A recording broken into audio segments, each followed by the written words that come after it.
As promised, I do have back with us Mr. Matthew Parks, Cosatu's Parliamentary Coordinator on the current sitting of NEDLAC in Johannesburg. Matthew, you were still explaining to us about what you make of this plan of action by GNU and NEDLAC to tackle these three key priorities in the next 5 years. Yeah, sorry for the disconnection earlier. Look, first, NEDLAC is a critical platform to raise workers' issues, and we have managed to use it many times to intervene in the economy, like we did during COVID, where we released 65 billion rand to help 5.7 million workers who have lost wages. We think there is critical need to still continue on that trajectory because we have a 42% unemployment rate. ESCO has made significant progress, but we're still not out of the woods completely. We are having a lot of engagement around how to assist Transnet and Metro Rail because that's key to unlocking the economy. We've also made many proposals about how to increase our presidential and other public employment programs to help young people into the labour market. How can we use the SRD grant as a foundation for a basic income grant? We have a new administration, the 7th administration, the GNU. So we have had the summit today to try to introduce them to NEDLAC. So they could also, as new ministers, understand that NEDLAC is a useful platform for government to enlist social partners, business and labour, to try to address our many common socio-economic crises. And of course, we don't have the luxury of time. We have an unemployment rate of 42%. Society is extremely demoralized and depressed about the state of affairs. We need to fix things quite quickly. But we think it is a critical platform that can be done so. We just hope the GNU will take up that offer from business, from labour, about how to address our many ticking time bombs simultaneously in our common national interests.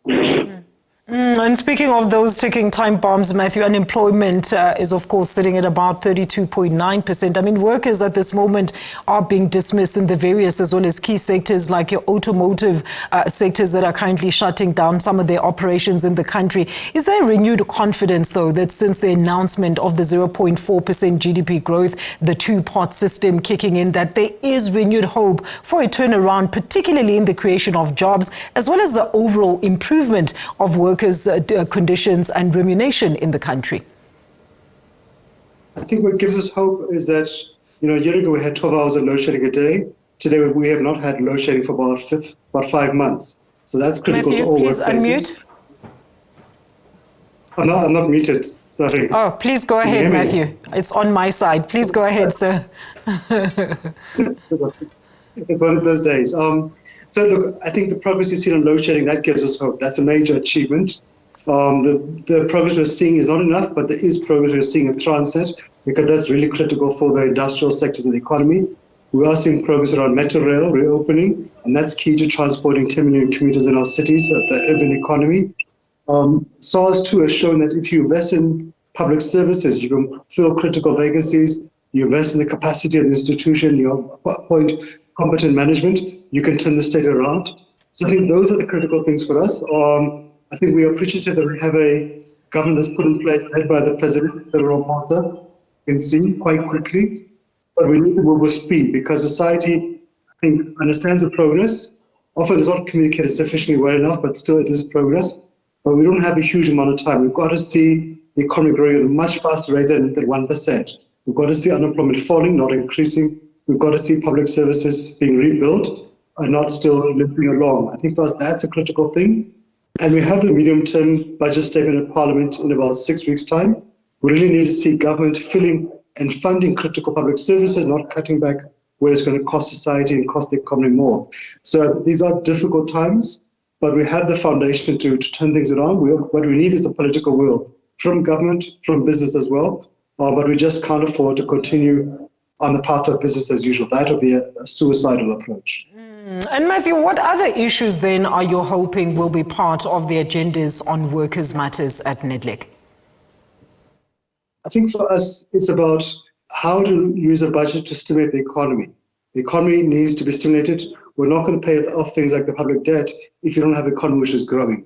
We've got to make sure whatever we do, creating jobs, saving jobs, is at the center of every single government department, every single business's mandate, because that is a fundamental solution to all of our challenges as a society. We've got to make sure that the budget rebuilds the public services, whether it's the CCMA, whether it's SARS, whether it's schools or university or roads, because that's what's going to really enable the economy to be unlocked. And of course, we have a huge progress on ESCOM. So our real number one crisis right now is our railway infrastructure network, especially Transnet. If you can just fix Transnet alone, that will add at least 1% to the GDP growth. That will enable many mine workers not to be retrenched. In fact, it can unlock the economy. And similarly, if you can sort out the mining rights application system at DMRE, that can attract investment to the mining industry, which is the backbone of our economy. We have master plans in place. We need to really make sure we ramp them up and place buying locally produced goods, whether it's at the state, at a municipality, whether it's as a businesses, or even you and I, when we go buy our clothes, our shoes, our food, our furniture, our cars, we buy locally produced goods because that's a way of saving local jobs and putting money into the local economy and creating new opportunities for local businesses. So I think for us, we've got to pull together as labor, as business, as governance, as society, because no one is going to do it for us. We have the potential as a country, but what we don't have unlimited space is time. Society is currently exhausted, and they want to see life improving in the near future. Matthew, thank you so much for your contribution as always this afternoon. That is Mr. Matthew Parks, Cosatu's Parliamentary Coordinator on NEDLAC.